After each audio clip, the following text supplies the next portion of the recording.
Hello there, thank you for joining us from wherever you are. We're coming to you live from our studios here in Kokomlemle on digital address GA0992539. Our top stories this hour. A heavy focus on our frontline workers as 30 of them are infected with coronavirus in the Ashanti region, even as the case count in Obuasi declines. We are live in the mining town as we find out how the frontline workers got infected and what the current situation is. If you are a frontline worker who has been infected, I want to hear from you. Also coming up, contact tracers live in fear as they say they are threatened by persons they are meant to be testing, and many of them refuse to be tested twice. What do we do to change that story? We talk to head of the contact tracers as we pursue some answers and words of comfort for those frontliners. Also, as Ghana's case count continues to shoot up, we're 6,096 now. Members of Parliament undergo mass testing for coronavirus. We're live there as the House also unanimously approves nomination of recently appointed Supreme Court judges.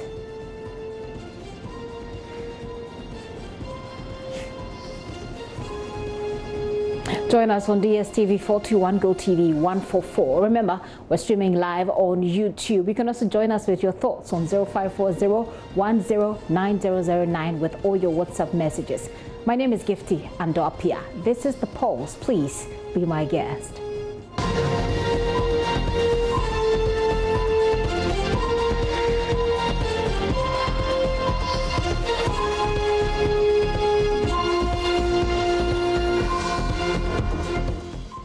Now, Parliament has been holding a mass testing for members there. Medical Director in Parliament, Dr. Michael Pambo, is confident the mass testing of MPs and staff of the House currently ongoing will help the nation to contain the spread of COVID-19. Samples are being taken from about 700 MPs and staff pursuant to a directive from the Speaker.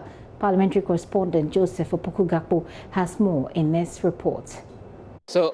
Right behind me at the moment, here on the premises of Parliament, samples of about 700 members of Parliament and staff of Parliament are actually being taken, so they'll be tested for COVID-19. We gather this is something that would happen throughout this week.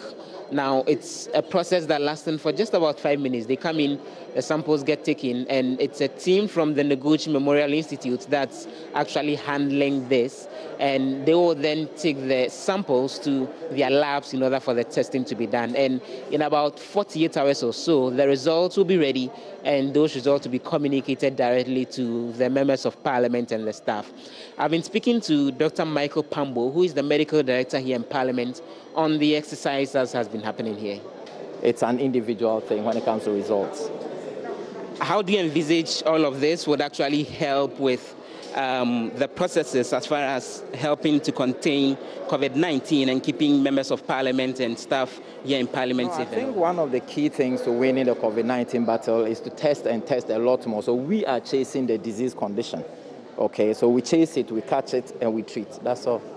Do you get the sense that we have a situation of the members of Parliament and all cooperating with the processes in order to actually... As you can see, several of them have already come and tested, and a lot more will come through.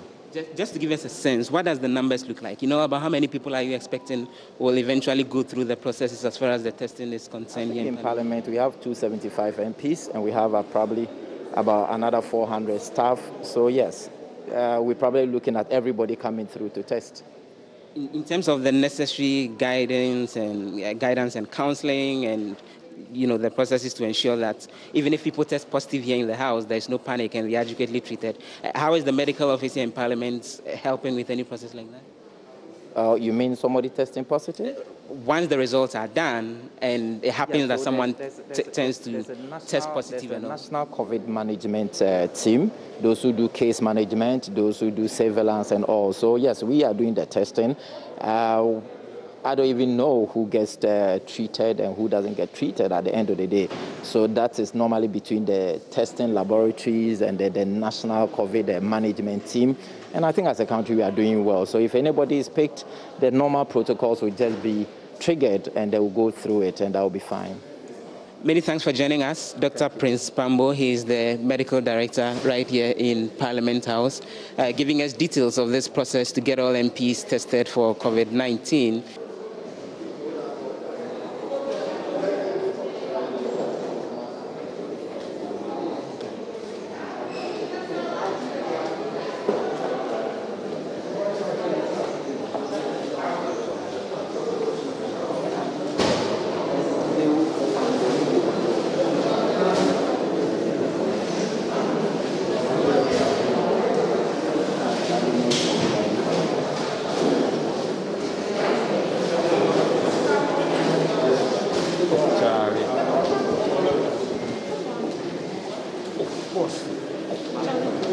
Abe. Sorry, you're like when we are done.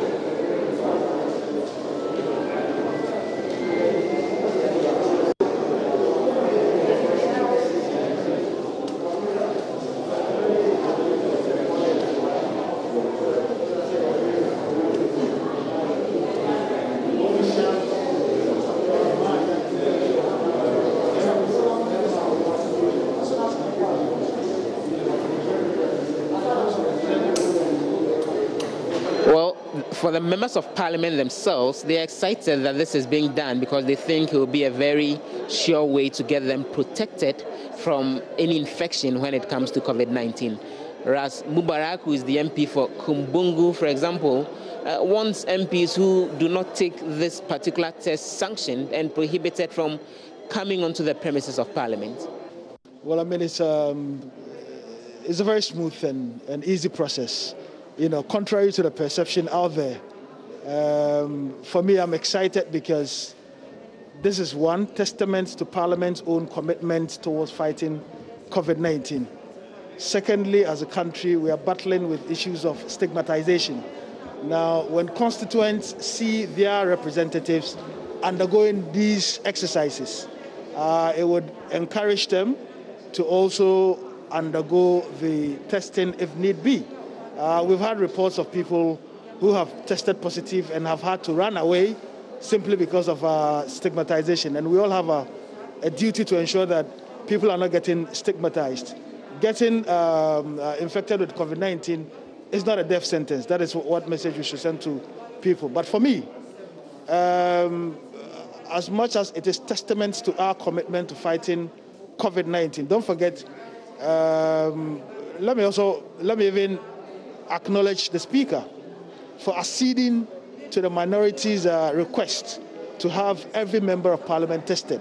I think it's very progressive. Having said this, Ghana obviously would come at the heels of Botswana, which is the first country that has organized mandatory testing for members of Parliament. And it is important that as the gateway to Africa, we are seen as showing leadership and leading the way. You know, Botswana tested all of its members of Parliament.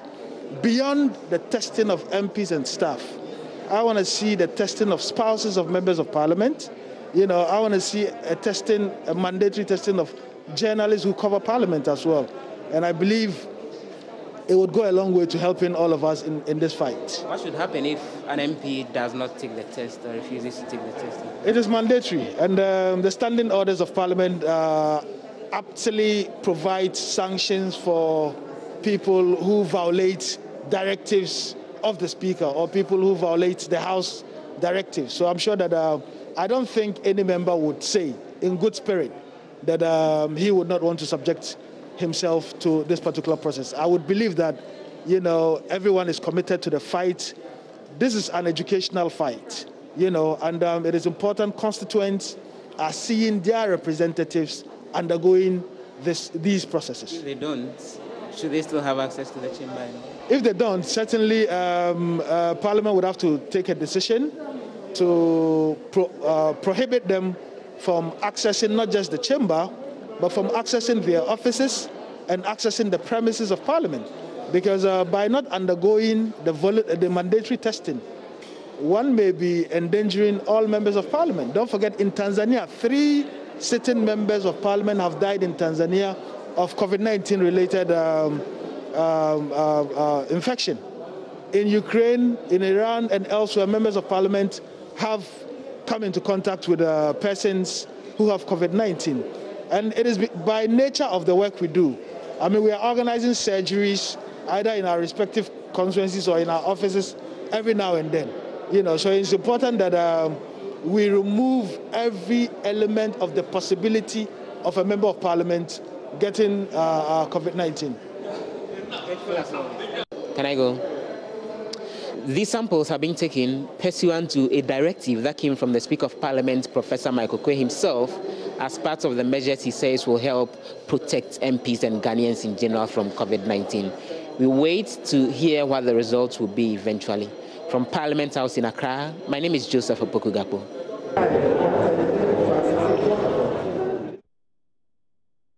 Well, let's check out what the latest story is from there. Joseph Opoku-Gakpo joins me once again with an update on that testing ongoing. Hello, Joseph.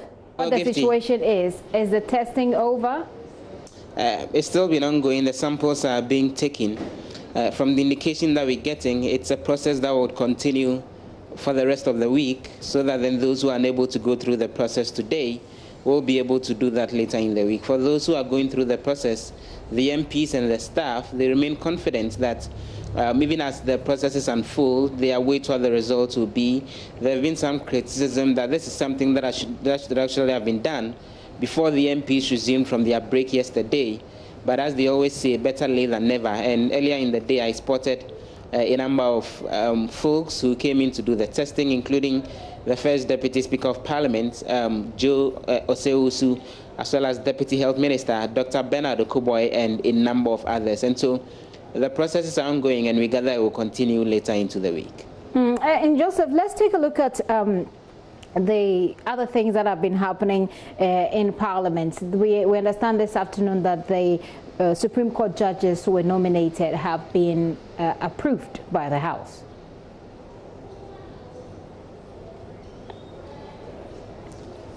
Correct. I will get to that in a jiffy. But again, on the floor, earlier in the day, the issues of COVID-19 came up. Chairman of the Foreign Affairs Committee of Parliament, Frank Anodompre, who is the MP for Nsawama Dwejiri, delivered a statement calling for African solutions to the problems having to do with COVID-19. And in that statement, he got other MPs contribute to it, including the ranking member on the Foreign Affairs Committee, Okujeto Ablakwa.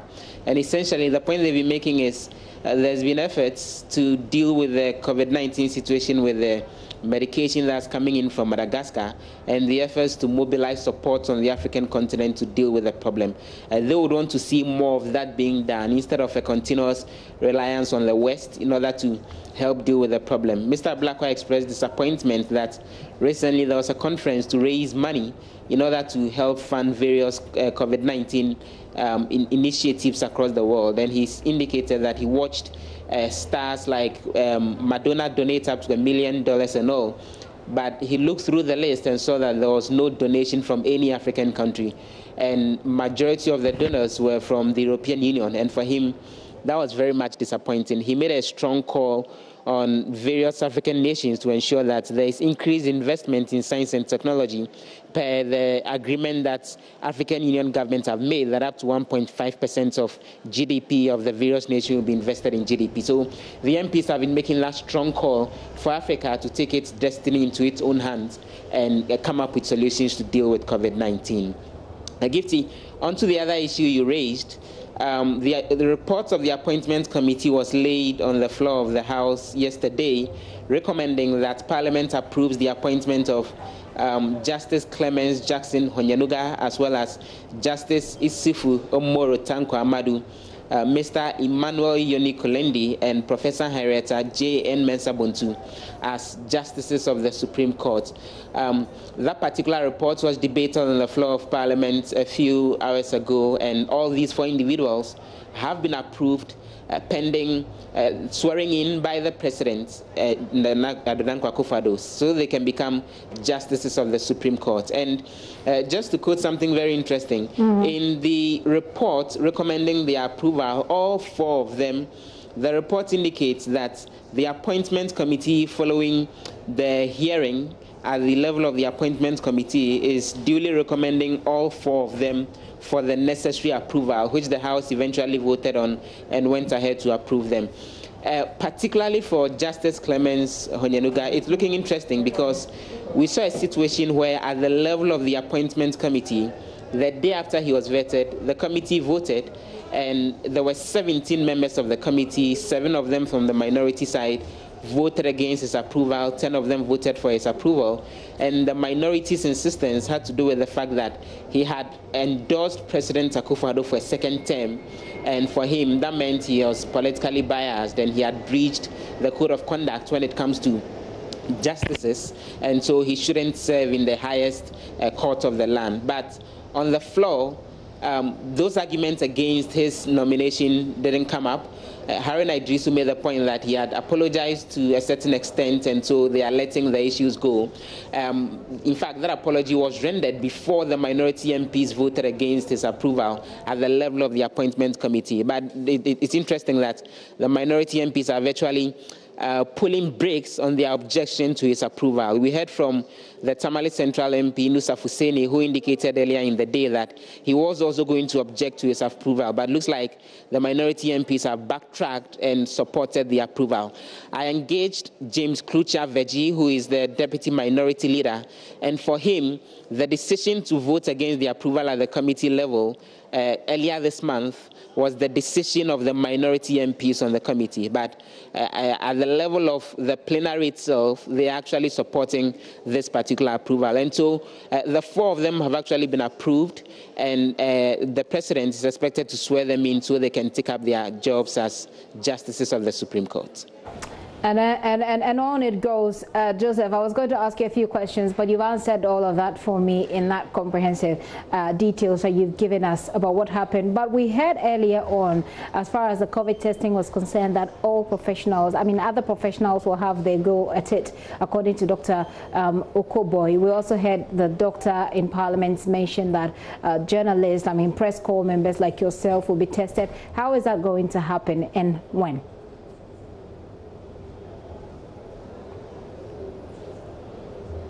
And so the process is still ongoing. I'm here to show up there myself to attempt going through the process, then to see what the response will be. But as Dr. Bernard Okoboy, the Deputy Health Minister, indicated, the idea of getting to various places where people work as professionals in order to get the testing done as more of a mass testing approach is something that they are working on very seriously. And he specifically mentioned that one of the things they're looking at is, for example, they could go to bus stations and do a testing for trotro drivers and all others who are gathered there, essentially making the point that they are stepping up the testing as a way to ensure that as many people know what exactly their COVID-19 status is, as a way to help avert further spread of the disease by individuals or people who may not know they have the disease because they may be asymptomatic. Joseph, thank you for that update. Joseph Opoku-Gakpo is our parliamentary affairs correspondent in that bright yellow shirt, and also our recent latest award winner. Joseph joined us from Parliament. Now, I'll take you through our case count as it stands at the moment. Ghana's case count stands at 6,096. It's just shot up, as you can see, 6,096 cases we have so far. I'll take you through the regional breakdown and let you have an idea who has recovered and who has died. So in the Greater Accra region, we're looking at 4,536, majority of the cases. The Ashanti region is following with 886, Central region with 258, and the Western region 111.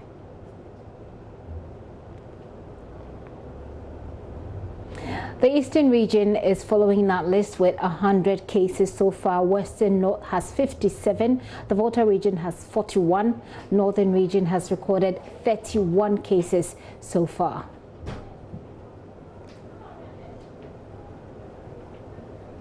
So the story for OT region is that 26 cases have been recorded. We saw some discrepancy some time back, but that's the figure for you, 26. The Upper East has 26.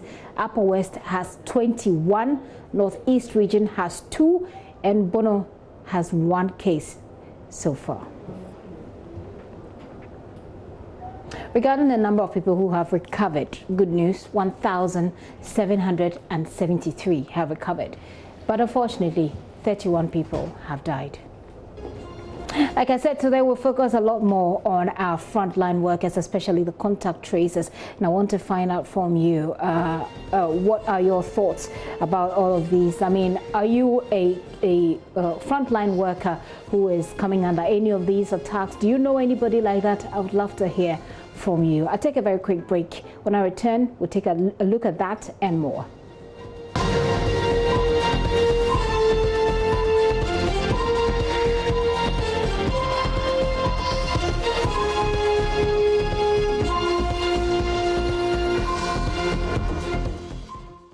Welcome back to the show. Many thanks for staying with us. Now, more than 25 days since the launch of the COVID Connect service by the University of Ghana Medical Center and the Farm Access Foundation, over 1,000 people have subscribed onto the system aimed at offering people remote COVID care. Subscribers will, by the use of an internet-enabled device, be able to receive coordinated care without trooping to the hospital.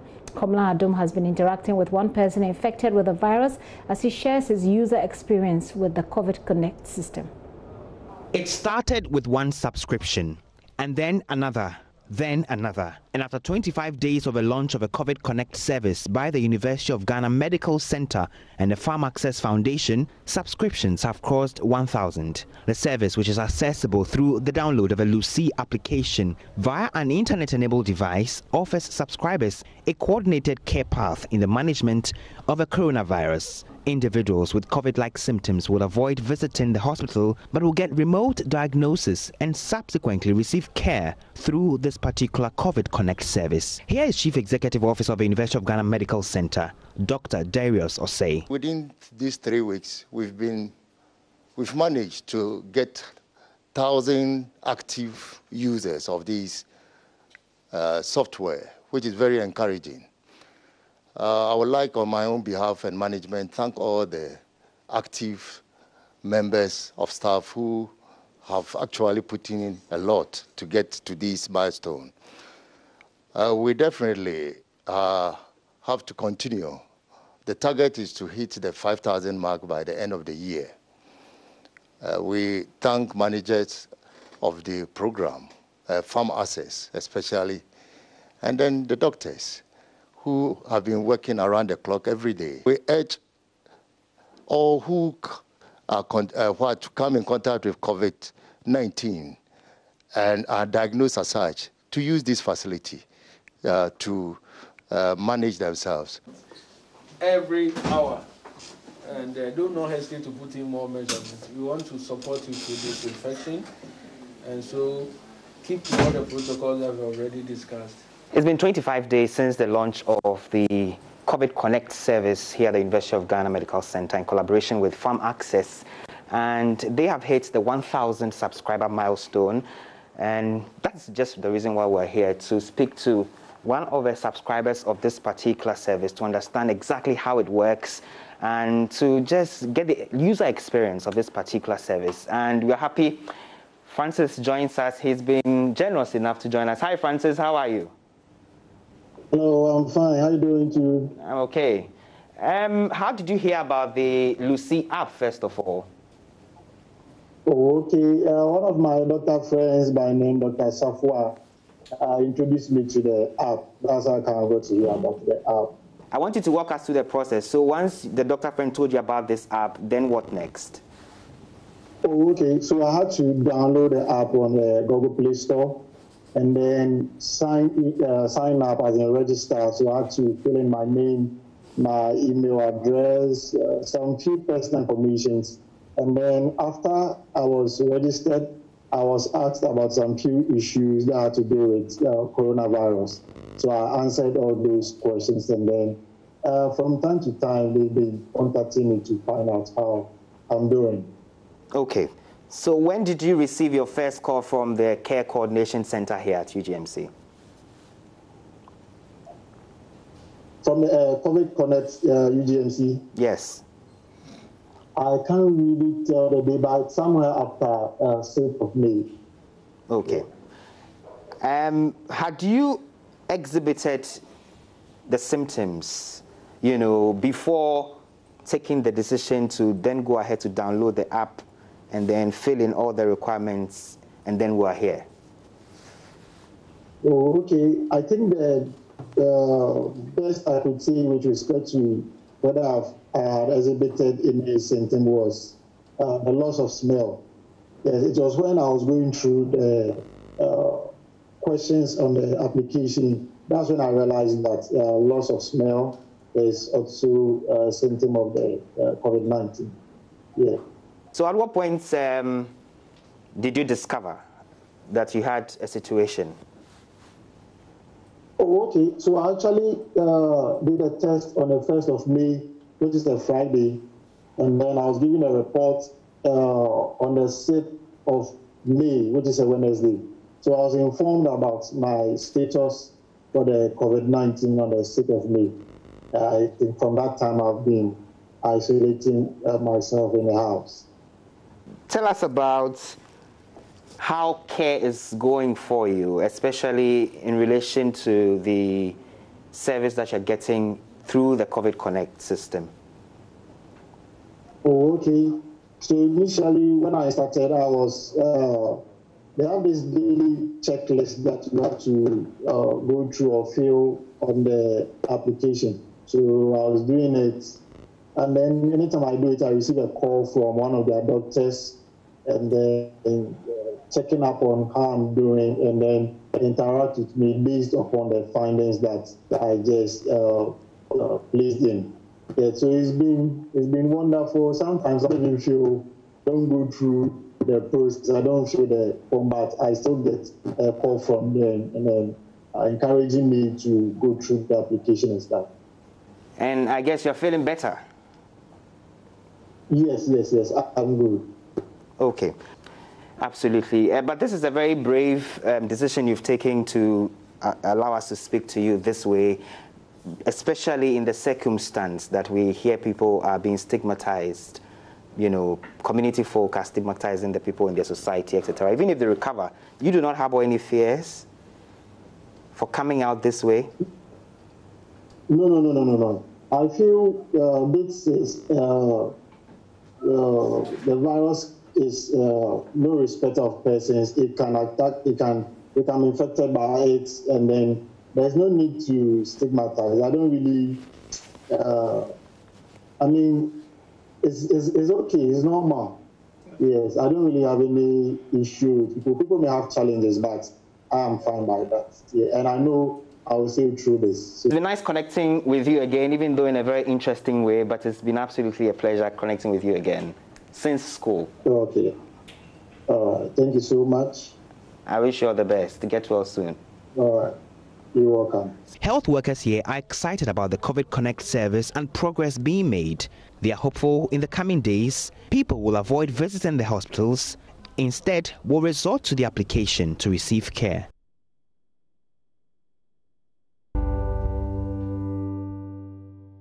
Welcome to Frontline, a part of the program that we dedicate to people who are working in the front lines and people who are putting their own lives at risk for all of us. The Ghana Health Service says it is planning to engage the services of security personnel to protect the lives of COVID-19 contact tracers. Some of them have been telling JoyNews their life are sometimes threatened by persons they're supposed to be taking samples from in some communities. Speaking exclusively to JoyNews, head of the contact tracing team at the Nima General Hospital, Naomi Edu, said she sometimes fears for her life due to the responses she receives when she calls persons for testing. She's been speaking to Sarah Mensah. It has been very hectic and very difficult for people to understand that indeed I'm not sick. We had a situation where we had to involve the military, the police to help us convey people from their homes to the treatment center.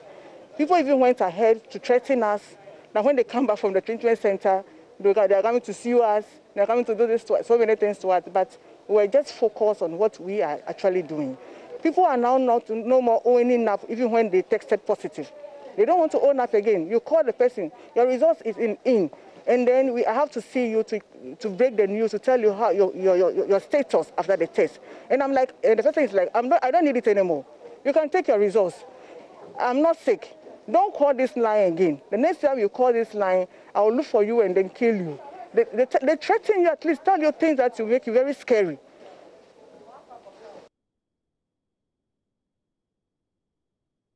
Of that woman. Well, another issue that the health officials who are handling COVID-19 related cases face is the resistance of some residents in the Ayawaso North constituency to allow themselves to undergo a second test for COVID-19. Municipal Health Director Dr. Sophia Quist revealed that some of those residents who are in self-isolation at home are actually refusing to allow themselves to be tested twice.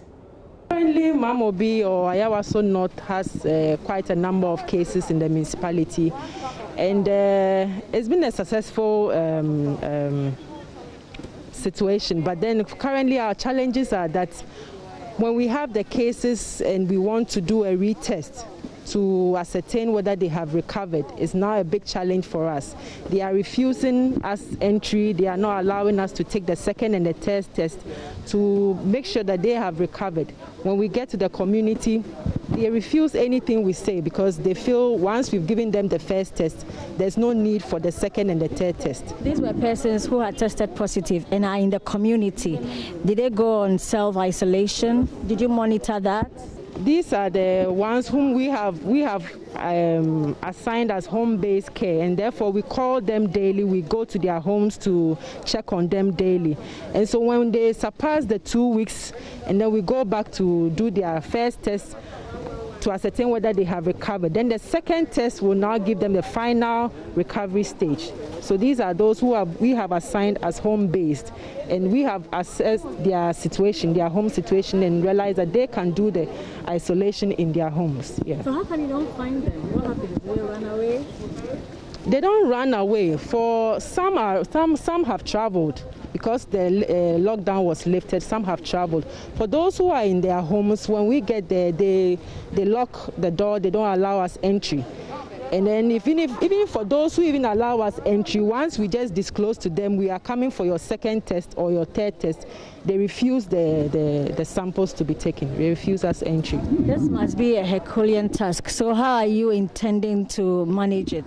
Our next step now is to engage the assemblymen because they are in the community with them, and also do a more education. Now they need to really appreciate that for now the only thing we can do is they need to accept the education. They need to open up for us to educate them.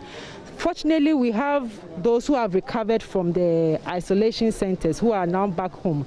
So our next step is to use them as ambassadors to educate the others who are refusing us the treatment or the second test. So how can we fix this problem to enable the health personnel work smoothly without threats? Joining me via Zoom is the head of institutional care at the Ghana Health Service, Dr. Samuel Kaba Akoria. Doc, thank you very much for your time this afternoon. And your listeners. All right. So let me also to you, those of you who are watching at home, that I want to hear from you if you have any such experience, if you have been a part of the contact tracers or work in the front line or has come into contact with any of these persons and has heard these threats. I want to hear from you. So Dr. Kaba, I just wanted to find out from you, first of all, how widespread is this problem that the contact tracers are describing to us today? All right. We are very worried with this daily occurrence, not only because of the safety of our workers, but the safety of the community as well. Confirmed cases staying with their families in the community with their friends, with their loved ones, their brothers and relatives. And what it means is that if any of them are listening to me, is that please, if you really love your friends, your relatives, kindly cooperate. The best love to them is to protect them by cooperating. And the best protection of the community is for all sectors of the community to also cooperate with us. We are sincerely pleading for this assistance. COVID is everybody's business. And the only way we can get out of this and fast is community support. This is not the first time and I know we'll still be having some challenges. A lot of people still don't believe that COVID is real, but you don't need to lose your loved one before you agree that it's real. You don't need a friend's friends to die before you say, oh, COVID is real. Or you yourself don't need to be affected before you say COVID is real. We've seen the stories, we've seen people people telling us testimonies and all that. So it is time for us to really take this. We will do our best to use the community structures. We will do our best to use every little thing within our powers and to protect the health workers. But also, it's just not about the health workers alone. It is also about the community, because we don't want the community spread to keep escalating. And the only way to get this done is to call once again and plead with the community structures to actually assist us in getting people to get the right thing done. I'm curious to find out how often the people who go out to do this work complain to you or complain to the institution about this problem. Yeah, so we have different levels of approaching this. So we have different areas where this happens. We also have to recognize that some people have been very cooperative, but then we have other people who have not been that much cooperative. I can tell you that from the beginning, some of these things have been happening. And it's not only contact tracers, even our ambulance service personnel who are doing so good, they are working so hard. When they get into a community to evacuate patients, sometimes they don't even allow them. We've even changed some of the strategies not to go there with an ambulance with siren. We've changed some of the strategies, but some communities just don't cooperate. And it's something very worrying. And I think that what we'll do is to engage more with them. And places where we will need support from the security services, we will have to do that. But for now, we believe and plead with the community structures to work. So are you saying that it's not time yet to involve the security personnel at the moment? Or they've been, in some cases, they've already been involved. In fact, I have to praise national security. There's been instances that they've helped us to actually get to the patients. So they've already been involved. And we will engage them more. And they are actually giving us the best of support. And it's thanks to them that most of the things we've done, we've been able to get to where we are today. How will this impact the general fight against COVID-19? I mean, the pace with which people have to work, all these blockades you're getting from the people who don't want to be tested twice, from people who don't want them to come to their homes. How will it impact our fight against coronavirus? It has a very negative impact if we continue this trend. What we should understand is that government can do its best by providing contact tracers, by providing the means of actually doing the contact tracing. Even each test is quite expensive. The PPEs we use are very expensive. Government is doing its part in that. But one pillar, one important and very important pillar is the community engagement, community empowerment, and community ownership of this, where people living in the community should be able to come out and say, look, I have this person here, his A, B, and C should help us. Because as I said, once the person is in the community and you don't get him out, he's actually spreading it within the community, and he's giving it to his own family, he's giving it to his own friends. And then they will also move to the next level. Just imagine from the community, they go to the market. It just makes our job so difficult. As I said the other day, the best gift you can give to us is compliance, community to support us. And the best gift they can give to their family is also to agree and comply to what government puts in place and support us so that together we can get this fast. Without community support, without community involvement, we will really have serious challenges in handling this in the quickest form.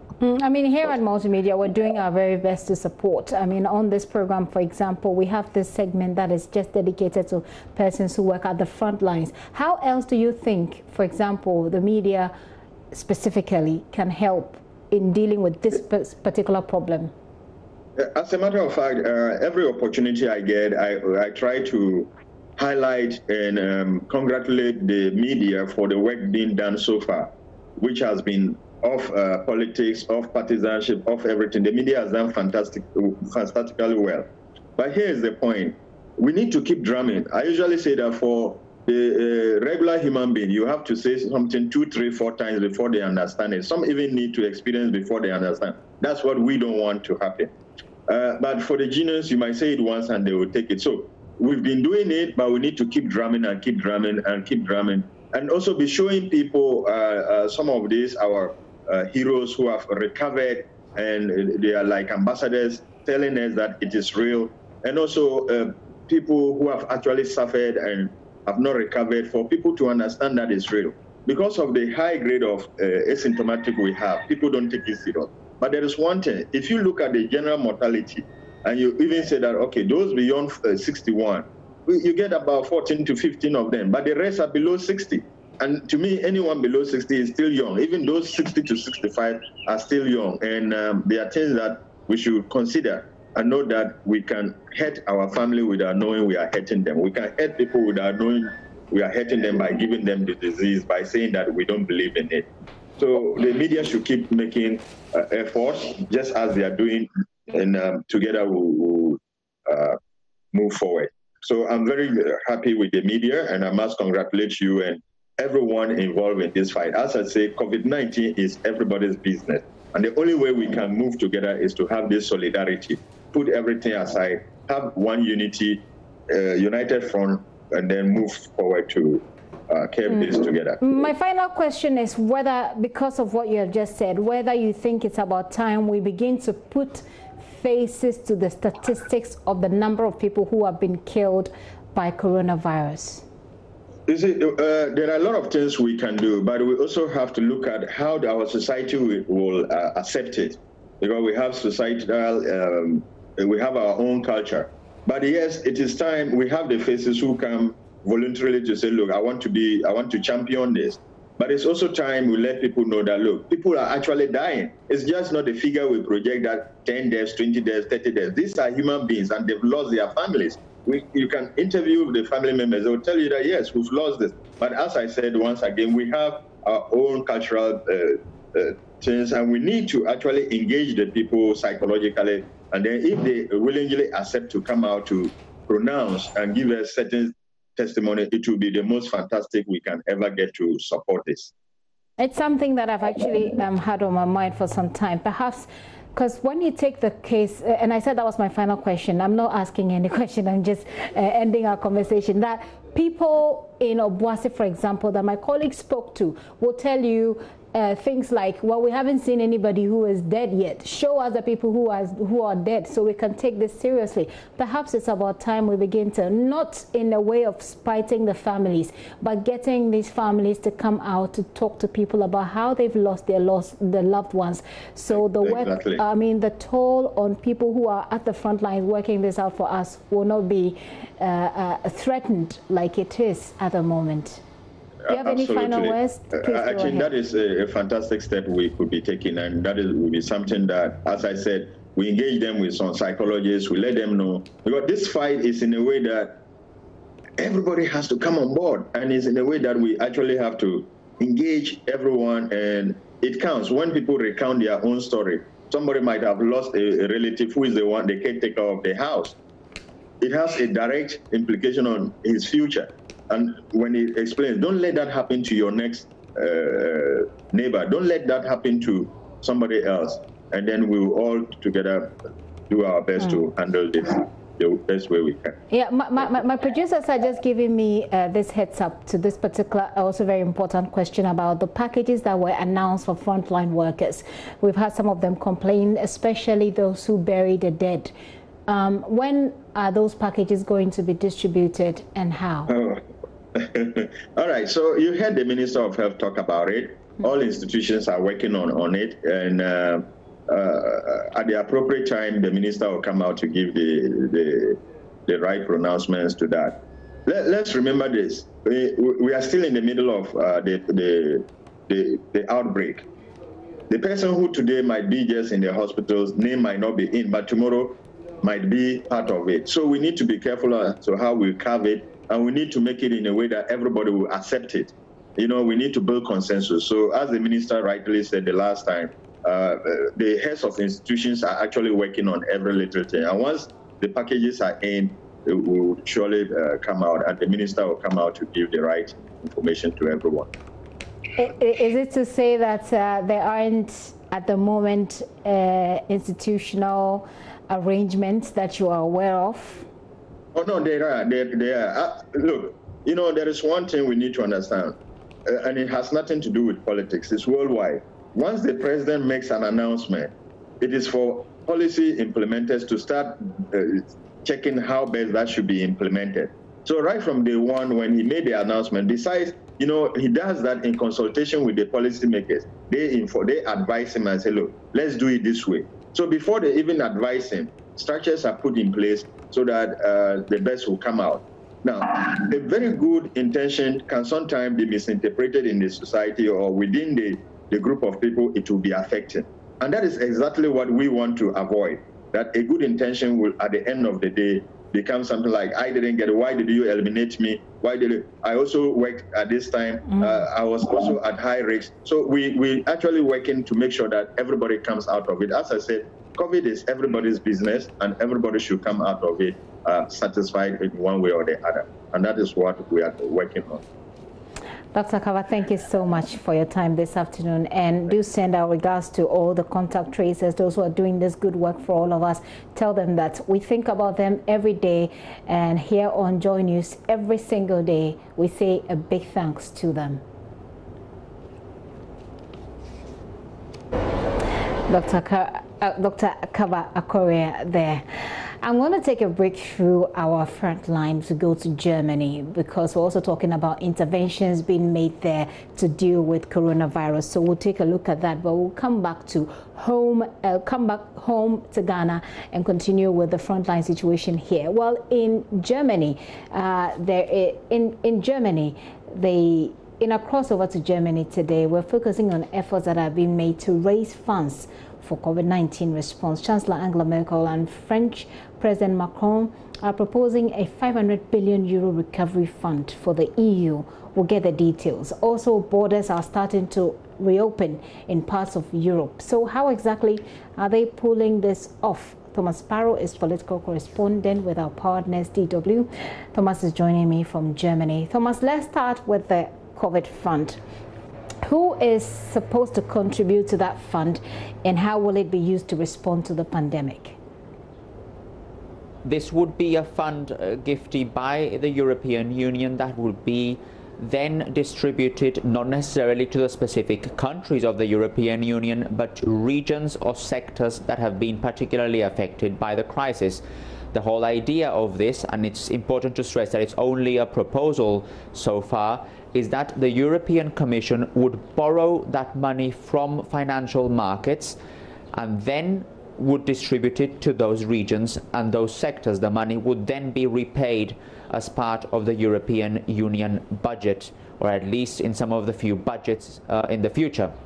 Something important when we consider this is that this marks a very important departure from German political tradition in the last few years. Germany was against the idea of raising shared debt. In other words, of allowing the European Union to get money on behalf of all the member states, which will then have to be paid also by all member states, but that would essentially go to the most affected countries in the continent. Now, Germany and France have said that they support this proposal, that they would like other countries to also support this proposal, but it is clear already that it's going to be a very bumpy road for Germany and France if they're going to convince other European countries that this proposal is definitely something that they should go with. And so has it already started? Is it still a process that's ongoing? It is only the first step in a long process. So Germany and France made this proposal, which was described, by the way, as a very ambitious proposal. We're talking here of a lot of money that would help the European Union's economic recovery. At the same time, other countries like Austria, for example, or Denmark or Sweden or the Netherlands have said that they do not support this idea because they do not want to have this idea of mutualized debt or shared raising shared money, if you will. And they say that they're going to present their own proposal, and then all proposals in one way or another will be going to the European Commission, and in the next few days and in the next few weeks these issues will be discussed as to how and when the European Union will start to implement those proposals to make sure that the countries can recover from the coronavirus. Let's not forget, and I'm sure this is also the case in Africa as it is in other parts of the world, that the coronavirus is causing a lot of economic problems. It is indeed, and one of the ways that it's causing economic problems is the fact that borders are shut and people can't go in and out. Businesses are finding it very difficult. So tell us about the borders that are reopening. That's rather a bold statement apart from the Bundesliga resumption as well. Which specific parts of Europe have eased the restrictions on their border movements? I'm glad you point and you mentioned the Bundesliga, Gifty, because the Bundesliga is essentially a decision that was made here in Germany. So basically each country on its own can decide when to resume its sports. But when you're talking about borders, that's not something that only one country can decide. Obviously, one country can shut its borders to another one. But when you talk about reopening them, and in particular in the context of the coronavirus, then you obviously have to consider the situation in the neighboring countries. And that's why some of the European countries have been discussing it, obviously virtually, how, under which conditions and when borders can be reopened. The goal is obviously for countries that have a similar coronavirus situation, so that are in a similar stage, that they can gradually, step by step, reopen their borders. So for example, Germany decided to reopen its border to Luxembourg, and it decided as well to ease controls on its border to France, a very important one, Switzerland and Austria. And the goal here, Gifty, is to have free movement of people and goods in Europe by mid-June. And you may know, because we've spoken about this in the past, that free movement is an absolutely essential part of the European project, not only for businesses, not only, for example, for the tourism sector, but also for workers, for students, for families who have to cross borders on a regular basis to ensure their livelihoods. And so are there modalities of how this is going to happen? I assume that wearing of masks will be mandatory. Will there be mandatory testing? Will there be any sort of quarantine? How do they intend to pull this through? So all these are details that are still being discussed. The issue of the quarantine is particularly important because something that has been discussed this week is to what extent different countries can eliminate the quarantine when people are coming from other European Union countries. So quarantine would still be enforced if you come from a third country to Europe, but the goal is for quarantine to be cancelled if you're traveling between European Union countries, in particular if the borders will be open as of June. So this has been a very important element in the discussion in recent days. The other details are actually being discussed, and this is why it's important to have this phased reopening of the borders. So in other words, not have a reopening of the borders where you simply set a date, the border is open and that's it, but rather to take step by, for example, easing some of the restrictions, then looking how the situation develops, looking how the border movements are taking place, and then exactly what has to be done to ensure that people moving from one country to the other can actually do that in a safe way that respects all those hygiene and safety measures that we've been discussing for a long time. Interesting. I'm eager to see how this ease of restriction, will aid movement in these times and how that will impact on the fight against coronavirus. But certainly, Thomas, I'm sure that this is something you give us more information on when we come next to you this week. Thomas, thank you. Thank you very much. Thank you.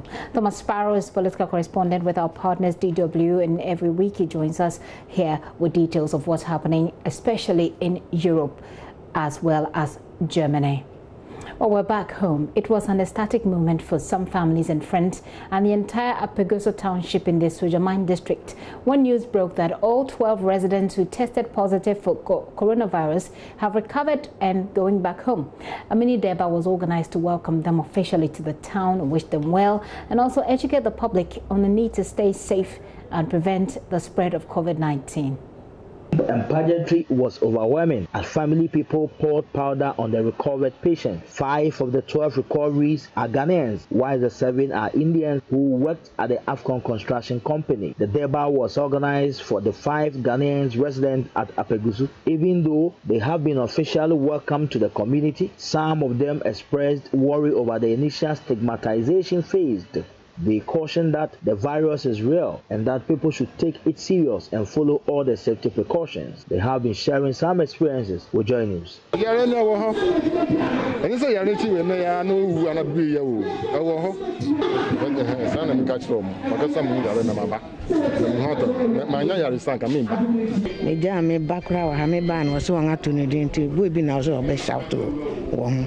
So me ban sana na yet say wo mo so mo pay okrom mo go gina information kasa problem na ba nti mo am ya ahemfo ne hema no e ba no be kama na to so na chi no ma frɛ na mo se ma na yare na aba ye ne sen na yesa wo ko gina information ikeka se wo mpa wo okrom ha se ne se na mo pa kire sen ye okrom ani won ha me gina hayi won se me she me de me yere ne me nyina ma apem ya mo. A former director of the Ghana Ports and Harbour Authority and the new Patriotic Party parliamentary candidate for the Sojaman constituency, Mr. Paul Asare Ansa, presented some bags of rice, crates of eggs, cooking oil, fowl, and undisclosed amounts of money to the recovered as a token for pacification of their soul. Mr. Paul Asare Ansa said they have initiated many moves to curtail the spread of the COVID-19 in the Sojaman constituency. He called on the constituents to be vigilantes of COVID-19 in the Sojaman constituency. Who contracted the disease? 355 contact tracing and testing were made. Out of that, 12 tested positive. Today, all of them have recovered.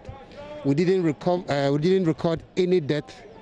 We have produced about 40,000 and distributed them. We are producing 60,000 more of nose masks. It is a law now in Ghana, and we expect the police to enforce it for everybody to wear it. We have given nobody excuse. I can say emphatically, with the records available to us, that Sojaman is free from COVID-19.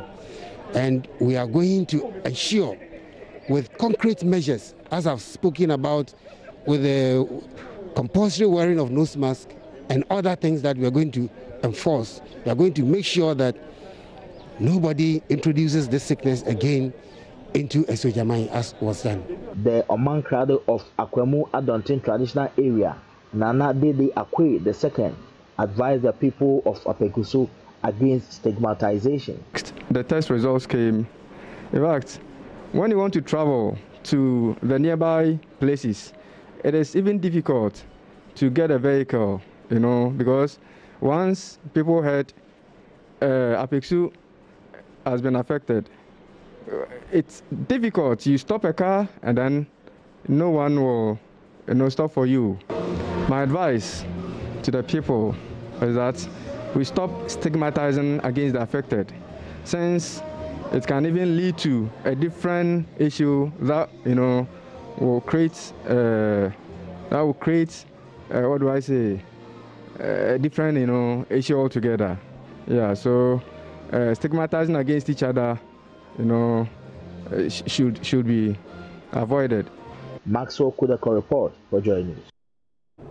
Certainly how we should be receiving them and encouraging others to tolerate them as they had already done before they got that disease. Well, before we go on a break, some of your messages here. In my humble opinion, this one says, it is the right direction for all members of parliament to be tested, at least to allow others to follow. They should also watch their sitting arrangements in the chamber. It is very important. Thank you for sending that message, although you don't add your name. This one says, thanks to our frontline workers for their good work. I say, may the good Lord bless them for serving Mother Ghana and love and dedication. Andrew sent that from Western Region. And this one, okay.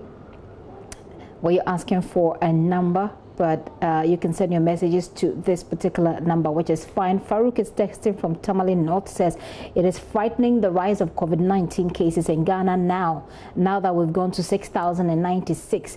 What is really going wrong? Let's stay at home. Let's wear our masks. Let's protect ourselves. Wash your hands. Hopefully we'll be fine. Good afternoon, please. We're facing problems in writing. Okay, I'm not sure what you mean. I still have a lot of messages. I need to go on a very quick break. You asked this question for Dr. Kaba. You said, can you ask them to break down the recoveries and death according to regions as it's been done for the cases? Lawrence from Inkonya will find out if the authorities can do that for us. Lawrence, thank you for sending in your message. I'm going to take a quick break. When I return, I'll go back to Frontline. Like I said, today we're very heavy on our frontline workers. Do stay with us.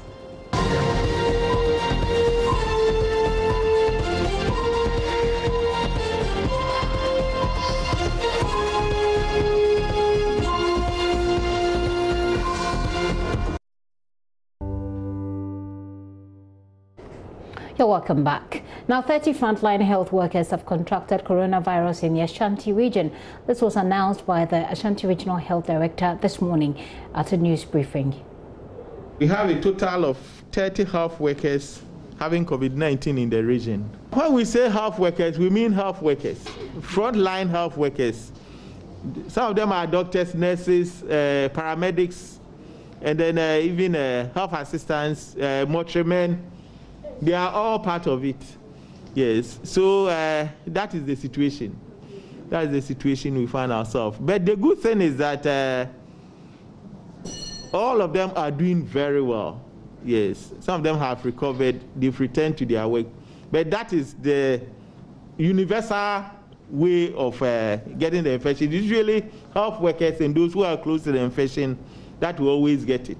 So it's not a big news, but that's the situation in Ashanti region.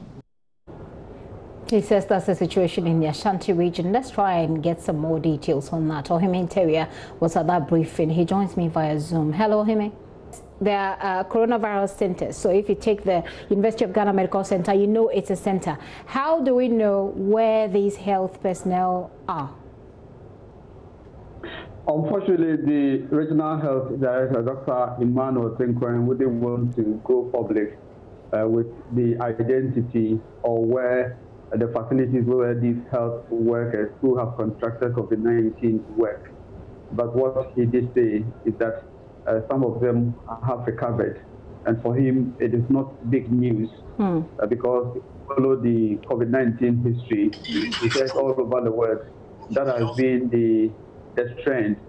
Health workers who are always at the front line, they are the ones who always get tested positive for the virus, so it's not a big deal. But for us as journalists, we think that this is a big deal because if health workers who are supposed to manage the condition and also manage the condition of other members of the public contract the virus, then we are looking at the impact that this would also have on healthcare delivery in the region.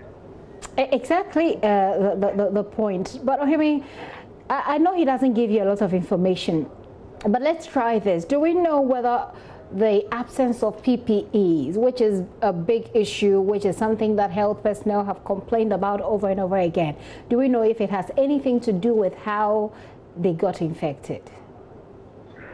I have been looking around for some information, some details on these health workers who have tested positive for COVID-19 in the Ashanti region.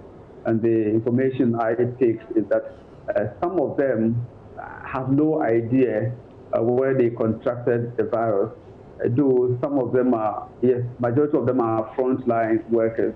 They can't pinpoint to one reason or one particular point where they contracted the virus.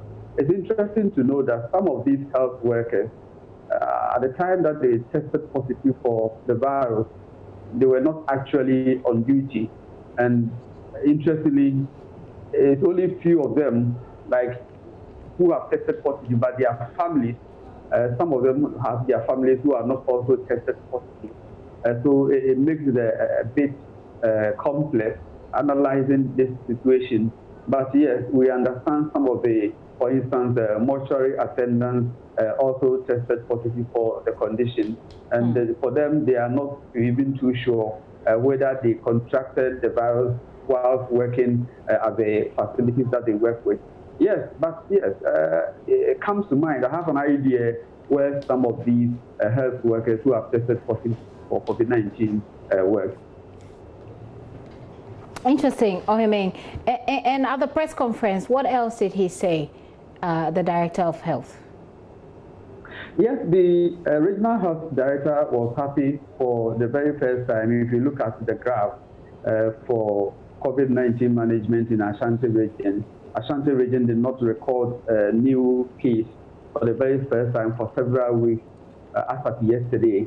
So I would say health authorities have been passing their back for these particular factors that they have chalked. And they say that if you look at the COVID-19 transmission in general in Ashanti region, you could say that yes, the numbers are going down, and especially in Obuasi, which has become more or less the new epicenter of the virus in Ashanti region. At least 587 cases have been recorded in Obuasi. And he says, yes, even in Obuasi, the numbers are coming down compared to what they recorded somewhere in April. He says in April, between April 19th and April 27th, that is where majority of the cases were recorded in Obuasi. But unfortunately, thing is that because at that time, the laboratories had a backlog of cases and they were not releasing their results. By the time they released them, it looked as if Obuasi was recording new cases. But even then, they have dealt with the cases with the improved and intensive surveillance and then contact tracing and other protocols that they have introduced to bring the Obuasi situation under control. So yes, health authorities, especially regional health director, says they are happy that the situation is improving and it has improved in the Ashanti region. It's an indication that they have been doing the right thing as far as management of COVID-19 is concerned. And he says, yes, they are going to do the same thing and improve on this so that Ashanti region will continue to record a positive record as far as COVID management is concerned. Very much for that update there. Ohiming Teria is of our health desk, bringing us up to speed on the situation in the Ashanti region. We're learning that the cases have declined in Obuasi. We're learning that unfortunately 30 health workers, frontline health workers, have contracted coronavirus there. Certainly, like Ohiming is saying, it will have an impact on healthcare delivery in the region. In the meantime, health authorities in the region are patting themselves on the back for decline in the COVID-19 infections. Like I said, in Obuasi, Regional Health Director Emmanuel Tinkran again tells the media the briefing reinforced protocols and early detection of cases and subsequent isolation have contributed to that positive development. The good news is that the new cases of infection in Obuasi has reduced. We will project it for you to see that it was only during the period of 19th April to 27th April that we had the upsurge of the cases. And since then, the number of cases have reduced in Obuasi. So all the interventions that needed to be done is to reinforce what we are already doing. Adhering to the protocols and guidelines as far as personal hygiene is concerned, the use of sanitizers, and more importantly, wearing of the face mask and then the social distancing. That is the key. And once the people of Obuasi and then other areas adhere to the protocols very well, I don't think we'll have a lot of cases anymore. All those who were confirmed positive Those who were sick or have mild infections were admitted to our our treatment center. And then those with no symptoms at all are being isolated in 4 of our isolation centers. The 2 of the isolation centers are in Obuasi, and we have 2 here in Kumasi. And all of them are doing very well. The good thing is that the rate of infection is going down. The number of new cases that we are having are not as many as that we recorded in April, comparing that of May. So that means that whatsoever we are doing it right. And that we should continue to do it and then adhere to the protocols and then the guidelines. And I believe that, God willing, we will overcome. We surely will overcome. We have to overcome. So yesterday, we're still on Frontline. Yesterday was World Family Doctor Day, and it takes place every 19th of May. And this year, the theme is Family Doctors on the Frontline. First in, last out. In Ghana, the country's specific theme is Role of Frontliners, Family Physicians in the Management of COVID-19 Pandemic at the primary care level. They've lined up a lot of activities to mark this day, including continuous professional development sessions for doctors on 4 topics, all related to COVID-19. So let's have a conversation with them now. Dr. Fred Bejra is a specialist family physician at the Komfanoche Teaching Hospital and the national organizer of the Society of Family Physicians of Ghana. He joins me via Zoom. Dr. Bejra, thank you very much for your time. Thank you very much, and good afternoon to your lovely listeners. So we see you have some very interesting topics lined up. Let's take a look, take us through the topics and how, as frontline workers for you, you're using this opportunity to help fight coronavirus. Okay, thank you very much. SOPOG, as you are aware, is the Society of Family Physicians of Ghana. And we are the main frontline workers for most of the conditions that we treat at the hospital. So 19th May every year is earmarked by the World Organization of Family Physicians to celebrate the Family Doctor Day. So this year, we decided to take time off to educate health workers and also the general public on some very key issues as far as COVID-19 is concerned. So our first topic for yesterday's webinar was the unique Ghanaian experience. You know, COVID is a worldwide pandemic, and we want to explore what has been happening specifically in Ghana. And then we also looked at enhanced contact tracing and how that has helped in Ghana's fight against COVID-19. Then we also looked at the testing challenges we have. We already know that worldwide, one of the key to management of COVID cases is testing. It is believed that the more you test, the more likely you are going to fight the disease properly. So we looked at enhanced contact tracing and also challenges in testing in Ghana. Then finally, we looked at the positive COVID patients and how the family physician can help in such cases. Thank you very much. I see. So let's wrap up with a look at the outcome. So in the webinar, you are essentially having an interactive session. What was some of the outcome? Did you get your colleagues to share their experiences in these very hard times as frontline workers with you? And would you be able to summarize that for us? Oh, definitely. It was a very fruitful discussion we had yesterday. And most of the presenters are very experienced people who are working directly in the front lines in the fight against COVID. For the unique situation in Ghana, we realize that we are not different from, popular belief around has it that the virus is behaving differently in Ghana and all. But we realize that it is same as we have had elsewhere in the world.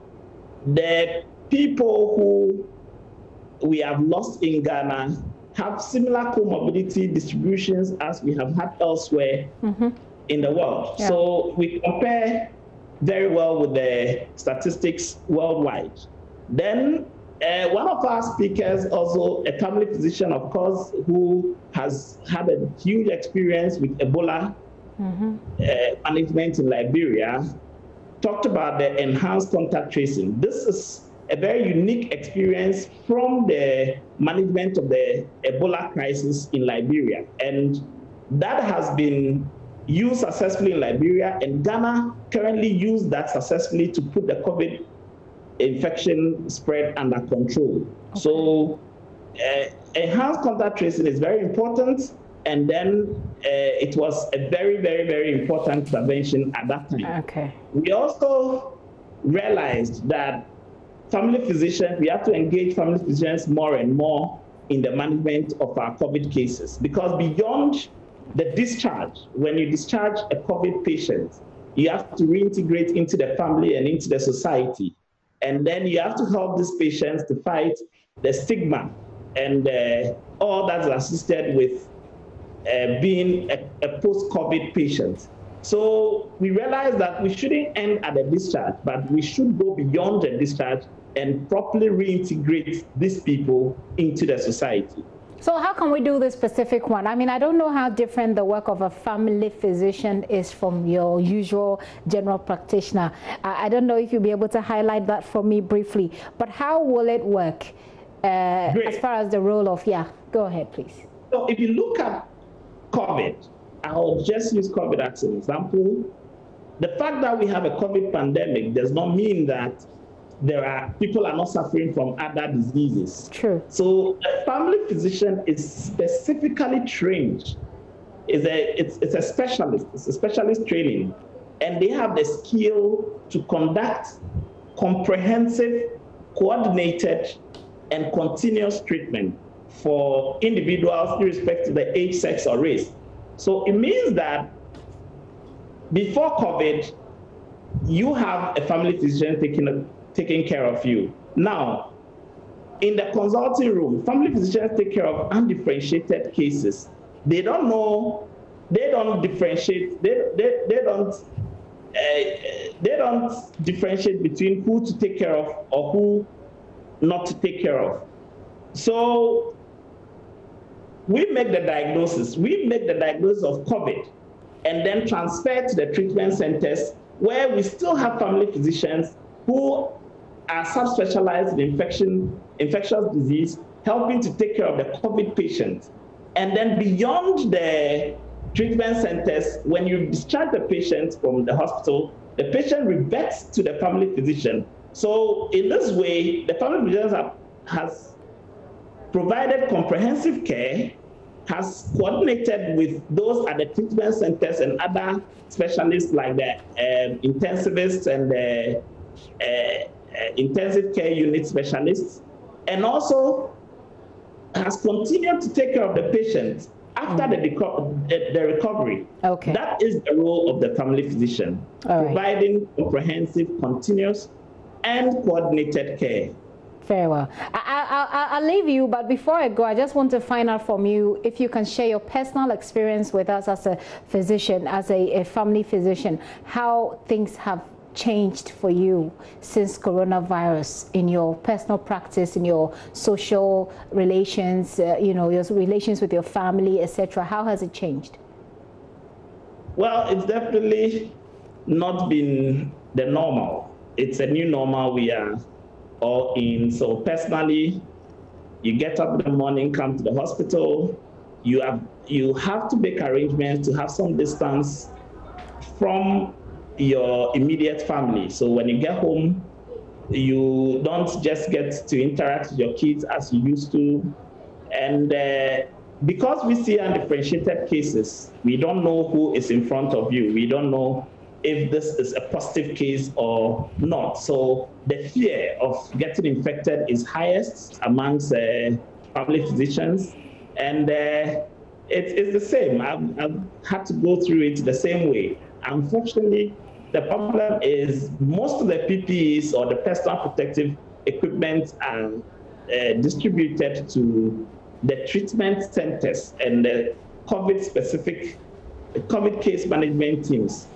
The problem is, for those centers, you are taking care of positive patients. But for us in the front line, you don't know who is in front of you.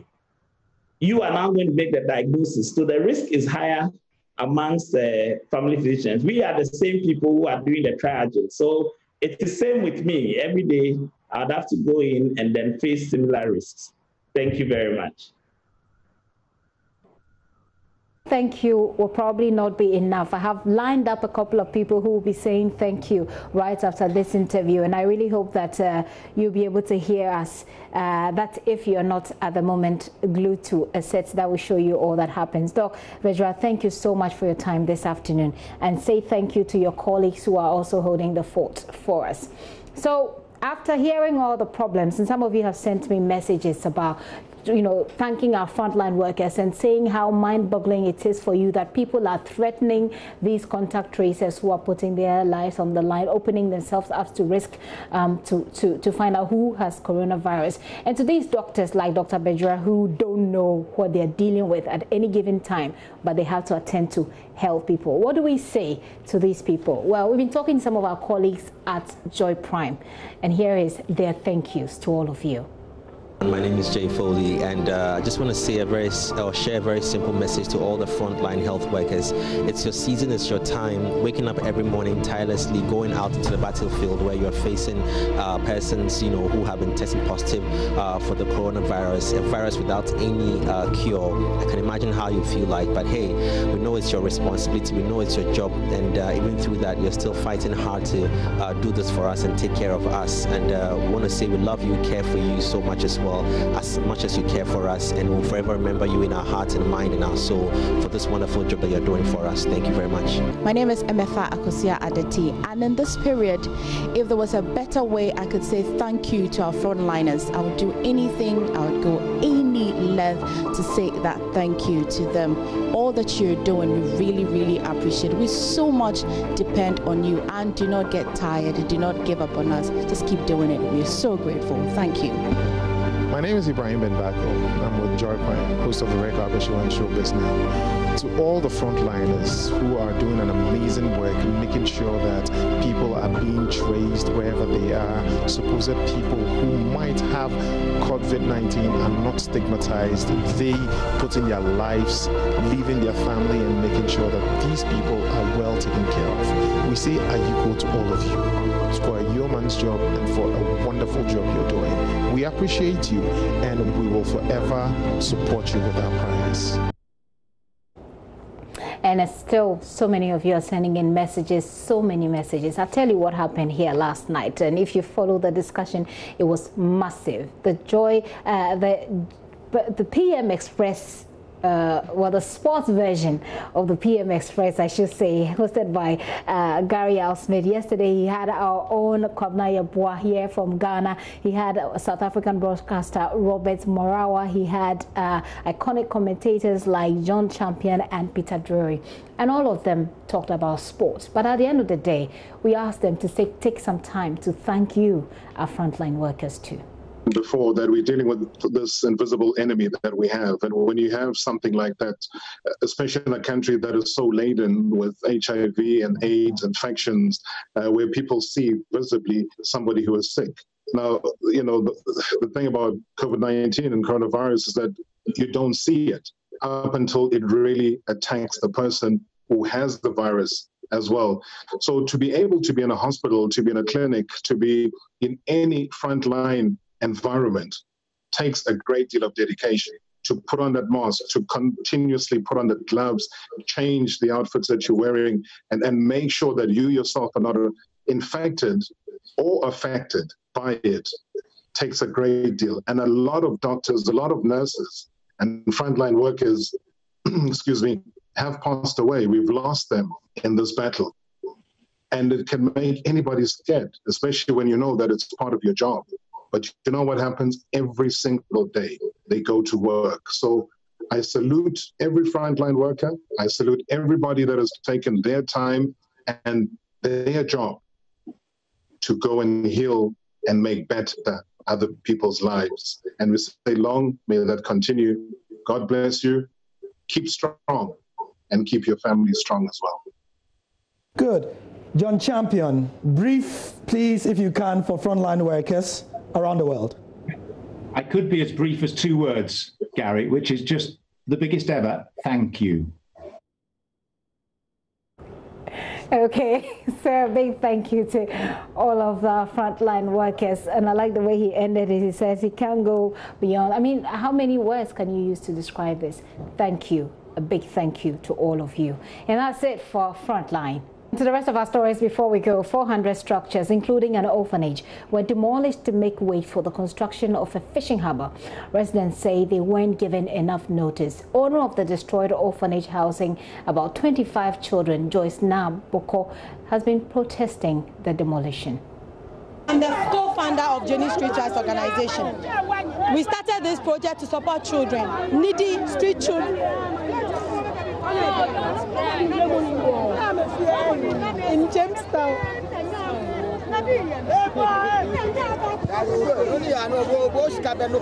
For me, if the government wants my land, they are supposed to tell me. I didn't just come to build anything here.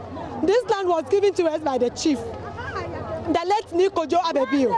This land is plotted and lands. So if you go to lands right now, there's a name on it, which is JoyNews Street Rights Organization. No notice, nothing. You came yesterday and you told us to move.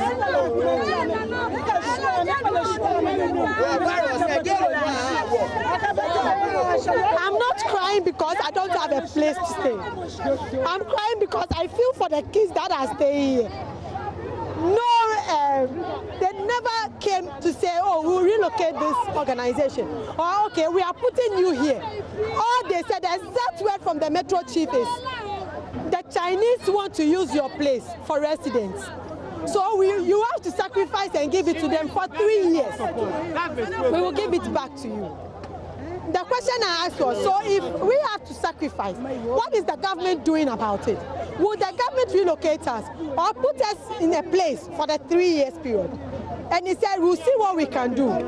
Initially, your organization or your structure is not part of the demolition exercise. But because the Chinese came forward and said they want your place, you have to sacrifice. And we are sorry because we all know that your organization is not part of the demolition. This is the exact word from the Metro Chief. You can verify it from him. Yesterday they came and they sent us to a school behind us. And they said because of the coronavirus going on, they don't have a place to move us now. So we will move in there for 3 weeks.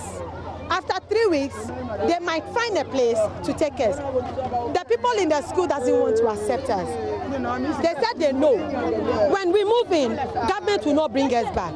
So they have to find a place. My problem is, we have a very big structure. We have a new building, which is not even being used, a skill training facility. So we asked them, then we want to move to that part, demolish the part, and then after your program, we can move back. They said that Chinese don't want anybody around the beach area. This is what he said, but they are demolishing Jenny and leaving other structures. Is this a real law, or is somebody behind it? Well, the person in charge of the project, Sub-Metro Chairman, said Raymond Tete is denying the people weren't informed. He says he indicates that there will be some packages for affected residents. He said the $60 million project will have a landing site, a storage facility, and recreational area. We are here to clear the site for the contractor who is coming to build the Jamestown fishing harbour, for them to start work. Yes, as far as we are concerned, we have cleared all those residing here. But we know that there are others who do other businesses here. And in April, I think 14th of April, we notified all of them that the contractor is coming on site. So we want everybody to leave for them to come and start. But there is that perception that oh, don't mind them, they can't do it. So they have not left. But since we came to announce that we are coming to clear this place, I think some have started moving their things. We are going to compensate those. There are some people we have not informed them. So those people will give a compensation package, especially those around this area, because we did not think that the project would get to that extent. So yesterday I came to have a meeting with them, and I assured them that we are making arrangements for compensation package for them. But there are others, we have told them to leave long time, and still they are being adamant, they don't want to leave. So as far as we are concerned, there are other places we have cleared already, and they have come back. The truth is that we are going to compensate about 400 structures within this place. Those that we have not informed them officially, especially those here, we have to prepare a package for them. And there are others at the other end. We also prepare a package for them. Then we have businesses going on here. Those businesses to prepare a compensation package for them.